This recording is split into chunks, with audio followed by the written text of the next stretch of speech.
ఇగో ఇగో ఇదే బొమ్మకూరు రిజర్వాయర్, ఇంత నిండుగా నీళ్లు ఉన్నాయి. ఇక్కడ బొమ్మకూరు రిజర్వాయర్ కింద ఉన్నటువంటి కాలువలనేమో ఇట్లా ఎండిపోతా ఉంది. ఇక చూడండి ఇట్లా ఎండిపోతా ఉంది. ఇది ఒక జనగామ జిల్లాలోనే కాదు, ఇక కరీంనగర్లో కూడా చూడండి, తలా ₹1,00,000 ముంచిండ్రు. కరీంనగర్ జిల్లా చొప్పదండి నియోజకవర్గం గంగాధర మండలంలో అన్నదాతలు గోసపడుతున్నారు. సర్కారు నీళ్లు ఇస్తుందని ఆశతో నాట్లు వేస్తే తమ నోట్లో మన్ను వేశారని మండలంలోని రాళ్లపల్లి, చెర్లపల్లి, కురుమపల్లి రైతులు మండిపడుతున్నారు. నీళ్లు లేక పొలం ఎండుతున్నా ఎవరు పట్టించుకోవడం లేదని అంటున్నారు.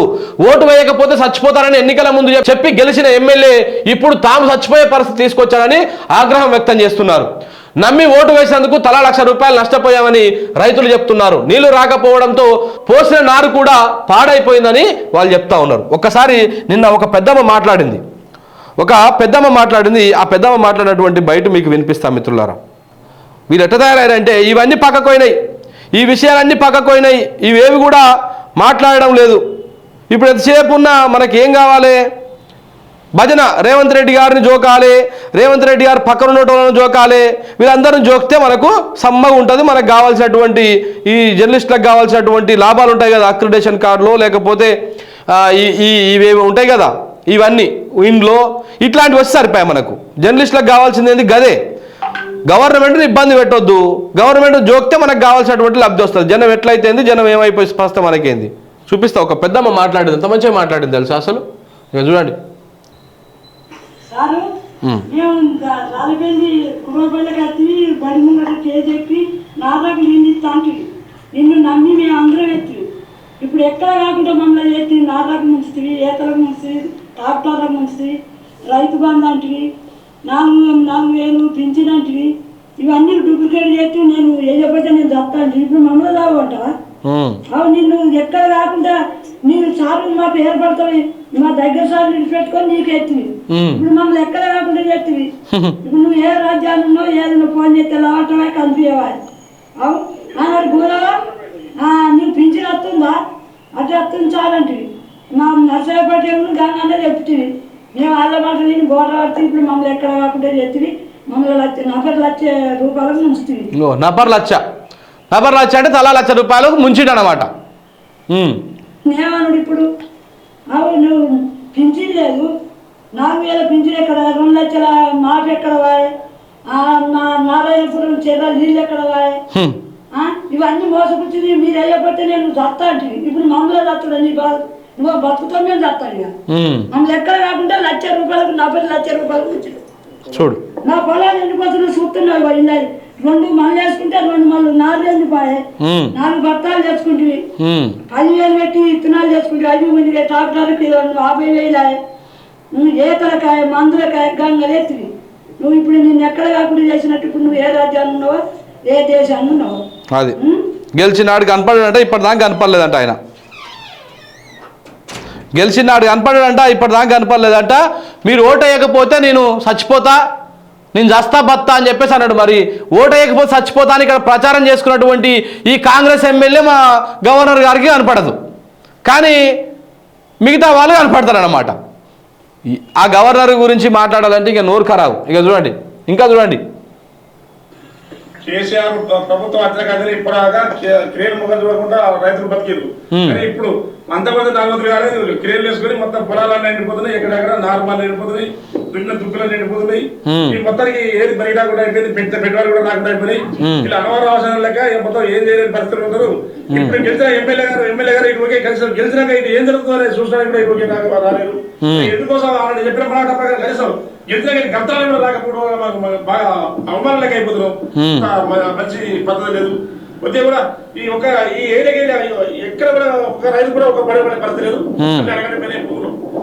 పైనల్ని మొత్తం ఎండిపోతున్నాయి. ఇప్పటికి కూడా మరి రేపు పాపాలు కూడా వీళ్ళు ఇతర చెప్తలేరు. ఎప్పుడో బాగుండేది. ఎవరికి తెలుసు, ఎవరు ఆ నీళ్ళు అత్తయాపుర రావా దినంగా గడుపుకుండా మొత్తం ఇప్పుడు టైం అంతా అయిపోయినాక ఆ నారు అయితే కూడా ముగిపోయాక పంట పడతాయి. మళ్ళీ అట్లా మీద పడతాయి. అట్లా చూడండి. రైతు బంధు అన్నారు, రుణమాఫీ అన్నారు. ఆ రుణమాఫీ లేదు, రైతు బంధు లేదు, ఏది లేదు. ఇప్పుడు కనీసం పెట్టుబడుల మీద రుణమాఫీ రైతు బంధు అతోడే అవి లేవు. అవి వేరే కూడా అప్పు తెచ్చుకొని పెట్టాం. అవి అట్లా అయిపోయినాయి. ఇవి ఎప్పుడు ఏటా పెట్టేటువంటి పెట్టుబడి అన్నా ఆ రైతు బంధు రూపంలో వచ్చేది. మేము ఏడా అప్పు తెచ్చుకోకపోదు. కానీ ఇప్పుడు ఆ రైతు బంధు కూడా రాలేదు. రైతు బంధు రాకపోయేసరికి అప్పు తెచ్చి పెట్టినాం. ఇప్పుడు ఇది మీద పడ్డది, పెట్టిన పంట ఎండిపోయింది, ఈ రైతు బంధు రాలేదు, అంతా అప్పుల పాలైపోయినాం అని చెప్పేసి రైతులు చెప్తా ఉన్నారు. చూడండి మరి ఏం జరుగుతుందో ఈ ప్రభుత్వం ఏం చెప్తుందో రైతులు కానీ ఇప్పటి వరకు అయితే ఏమో పద్ధతి లెక్కనైతే ఏమవలేదు. మరి ఇక రాబోయే రోజులు ఎటువంటి ఇగో ఇక్కడ చూడండి ఒక వీడియో ఎట్లా ఉంది చూడండి రైతుల పరిస్థితి. ఇట్లా బాయిలల్లో పూడిక అప్పుడెప్పుడో మనం చిన్నప్పుడు తీసుకుంటుంటివి. నాకు తెలిసి నాకు యాదకున్నప్పుడైతే నేను 9వ తరగతిలో ఉన్నప్పుడు మా బాయిల పూడిక తీసినాం మేము. 9వ తరగతి 8వ తరగతి అనుకుంటా మేబీ. ఆ టైంలో తీసినారు బావిల పూడిక. తర్వాత ఎవరు కూడా ఆ బావిల మీద పెద్దగా ఆధారపడలేదు, అంటే అంత అవసరం రాలేదు, నీళ్లు మంచిగా వచ్చినాయి. ఏది కరీంనగర్ ప్రాంతం, కరీంనగర్ నిజామాబాద్ ఈ ప్రాంతాల్లో అయితే చాలా బాగుంటుండే. ఏది ఒక కోనసీమను చూస్తే ఎలా ఉంటుండో అలా ఉంటుండే ఆ కాళేశ్వరం కట్టిన తర్వాత నీళ్లు. ఇప్పుడు అక్కడ కూడా కరీంనగర్లో కూడా ఎండిపోయినటువంటి పరిస్థితులు కనపడతా ఉన్నాయంటే మరి మన పాలకులు ఏం చేస్తూ ఉన్నారు? మన లెగ్గు మహాత్యం ఇట్లా అడుగు పెట్టంగానే అలా మొత్తం సస్యశ్యామలం అయిపోయింది, మొత్తం పచ్చగా విరాజిల్లుతోంది తెలంగాణ. ఉన్నటువంటి తెలంగాణ ఎండిపోతూ ఉంది. మన లెగ్గు మహాత్యం. రేవంత్ రెడ్డి గారు లెగ్గు మామూలు లెగ్గు కాదు. టీడీపీలో ఉన్నాడు, టీడీపీని ఖతం పెట్టిండు తెలంగాణలో. ఇప్పుడు కాంగ్రెస్లోకి వచ్చిండు. ఆయన కాంగ్రెస్లోకి వచ్చి రాగానే ఇక కాంగ్రెస్ ఖతం అయ్యేటువంటి పరిస్థితులు కనపడతా ఉన్నాయి. ఇక ఖతం కావడం అంటే ఈ కాంగ్రెస్ కాదు ఖతం కావడం, పైన ఉన్నటువంటి కాంగ్రెస్. ఇండియా కూటమి ఈ తెలంగాణలో కాంగ్రెస్ గెలిచిన కాంచి ఇండియా కూటమి మొత్తం పక్కన వలిగిపోతా ఉంది. చూస్తురుగా మీరు. ఇప్పటికే మమతా బెనర్జీ వీకింది, అల్లకెళ్ళి ఆపు వీకింది, దాంతోపాటు నిన్న జేడీయూ వీకింది. ఇట్లా అందరూ ఒకరి తర్వాత ఒకరు వెళ్ళిపోతా ఉన్నారు. ఇప్పుడు డిఎంకే కూడా వాళ్ళు కూడా దాని మీద నెగిటివ్గా మాట్లాడేటువంటి పరిస్థితులు వస్తూ ఉన్నాయి. సో కాంగ్రెస్ వాళ్ళ వ్యవహారం ఎట్లా ఉందంటే వీళ్ళు ఎన్నికలు వచ్చినప్పుడు మాత్రమే బయటకు వస్తారు, ఎన్నికలు అయిపోగానే ఇంట్లో వండుకుంటారు, ఎంతసేపు వాళ్ళ ఆస్తులు కాపాడుకునేటువంటి ప్రయత్నం చేస్తారు. ఇట్లాంటివి ఏం చేయరు అని చెప్పేసి ఇండియా కూటమిలో ఉన్నటువంటి మిత్రపక్షాలే చెప్పి ఒకరొకరు జారుకుంటా ఉన్నారు. ఏది కాంగ్రెస్ పార్టీ నైజం తెలిసిన వాళ్ళు. అసలు కాంగ్రెస్ పార్టీకి బీజేపీని ఓడించాలనే ఉద్దేశమే లేదు. ఎంతసేపు ఉన్నా వాళ్ళని గెలిపించడం కోసం వీళ్ళు చేస్తున్నటువంటి వ్యవహారం లెక్క కనపడతా ఉంది.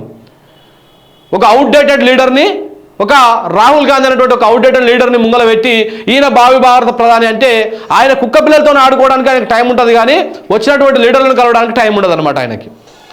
ఈ హిమంత బిశ్వ శర్మ ఇట్లాంటి వాళ్ళందరూ కూడా కాంగ్రెస్ పార్టీలో ఉన్నప్పుడు వాళ్ళు కలుస్తందుకు పోతే ఆయన కుక్క పిల్లలతో ఆడుకుంటా కూర్చుంటే ఈ కేసీ వేణుగోపాల్ వీళ్ళందరూ కలిసి సార్ మస్తు బిజీ ఉన్నాడంట. అరే వాస్తవేదని చూస్తే ఆడ ఏంది కుక్క పిల్లలతోనే ఆడుకుంటా ఉన్నాడు. అందుకని ఇట్లా ఉందా బిడ్డ అని చెప్పేసి ఆడు బయటికి వెళ్ళిపోయి బీజేపీలో చేరి అక్కడ సీఎం అయ్యాయి.